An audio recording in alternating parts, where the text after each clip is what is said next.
जितनी जल्दी प्रिपेयर करके रख लेंगे, अगर आपका अक्टूबर तक ऑप्शनल खत्म हो गया, उसके बाद में आपको सोचने की जरूरत ही नहीं है।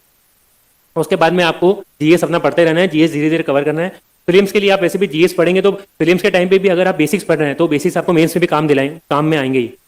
प्रीलिम्स का जो पढ़ा है उसमें थोड़ा सी एक्स्ट्रा ऐड करना पड़ता है, आपके मेंस के नोट्स और मेंस की तैयारी हो जाती है।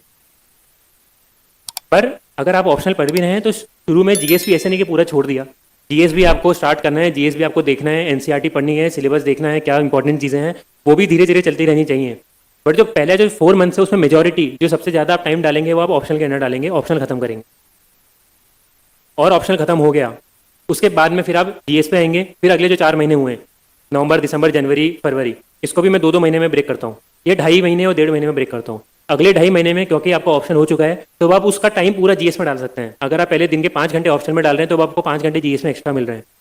तो अगर आपने एनसीईआरटी पढ़ रखी है तो आप उसके नोट्स आपने बना रखे हैं, उसके बाद में आप थोड़ा आंसर राइटिंग में स्टार्ट कर सकते हैं। उसके बाद में आप थोड़ा अपना ये जो स्टैंडर्ड बुक होती है, एक स्टैंडर्ड बुक की बात कर रहा हूँ जो सब लोगों ने पढ़ी होती है, ऐसे नहीं कोई कहीं से बुक उठा के लिया है। जो सिंपल बुक होती है वो आप पढ़ना स्टार्ट करेंगे, उसके नोट्स बनाएंगे, उससे समझेंगे। अक्टूबर में अपना ऑप्शन खत्म कराया है और आप प्रीलिम्स तक अगर ऑप्शन नहीं पढ़ रहे हैं तो बीच में आपके कम से कम 8 महीने का इतना गैप आ चुका है कि आपने ऑप्शन नहीं पढ़ा है, और उतने टाइम में आप काफ़ी चीज़ें भूल सकते हैं। रिवीजन बहुत ज़्यादा जरूरी है इस एग्जाम का, इसलिए वो जनवरी से फरवरी वाले टाइम में 40-50 दिन में वापस से बहुत जल्दी जल्दी अपना ऑप्शन रिवाइज कर लीजिए कि आप सेटिस्फेक्शन मिल गया कि ठीक है मैं प्रीलिम्स के बाद में ऑप्शन शुरू कर सकता हूँ।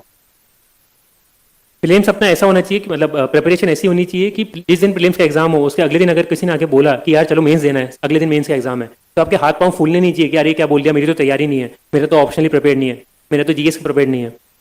कम से कम 50-60-70% तो अटेम्प्ट करके आ सकते हैं। इस लेवल का प्रिपरेशन आपका होना चाहिए टिल द टाइम प्रीलिम्स आपके हो रहे हैं।